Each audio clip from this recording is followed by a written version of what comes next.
বন্ধুমহল ৭৬ ইফতার মাহফিল অনুষ্ঠিত। রিপোর্ট করছেন রাজা, পাঠ করছেন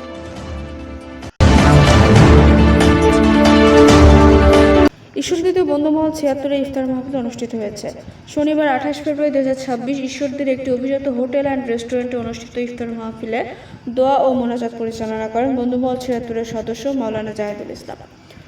বন্ধু সোনালী ব্যাংকের অবসরপ্রাপ্ত এজিএম গোলজার হোসেনের সৌজন্যে আয়োজিত ইফতার মাহফিলে উপস্থিত ছিলেন বন্ধুমহল ৭৬-এর সভাপতি বিশিষ্ট ব্যবসায়ী আসলাম উদ্দিন, সহসভাপতি বিশিষ্ট ব্যবসায়ী সাইফুর রহমান ডালু, বিশিষ্ট ব্যবসায়ী ওহিদুজ্জামান উন্টু, সাধারণ সম্পাদক অবসরপ্রাপ্ত পোস্টাল ইন্সপেক্টর নুরুজ্জামান মন্টু, অবসরপ্রাপ্ত বিআরডিবির জয়েন্ট ডিরেক্টর আরিফ জুলফিকার, বিসিআইসির অবসরপ্রাপ্ত অ্যাকাউন্টস অফিসার আহমদ আলী, মোংলা পোর্টের অবসরপ্রাপ্ত প্রশাসনিক কর্মকর্তা সাদেক খান, সোনালী ব্যাংকের অবসরপ্রাপ্ত manager Akhtar Hossain, railway train পরিচালক আমজাদ হোসেন, বিশিষ্ট ব্যবসায়ী মোহাম্মদ পান্না, অবসরপ্রাপ্ত কৃষি অফিসার শহীদুল ইসলাম, বিশিষ্ট ব্যবসায়ী পরেশ কুণ্ডু, বিশিষ্ট ব্যবসায়ী আতিয়ার রহমান প্রমুখ।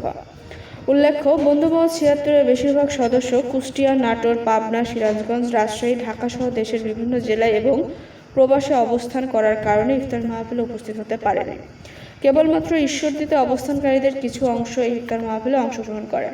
ইফতার মাহফিলে বন্ধুরা যে যেখানেই থাক তাদের ও পরিবারের জন্য সর্বোপরি সকল মানবকুলের মঙ্গলের জন্য আল্লাহর দরবারে বিশেষ প্রার্থনা করা হয়। আল্লাহ প্রথম 10 দিন অতিবাহিত হয়ে যাচ্ছে মাওলা, ইয়া মাওলা তুমি আমাদেরকে রহমত থেকে বঞ্চিত করো না। তোমার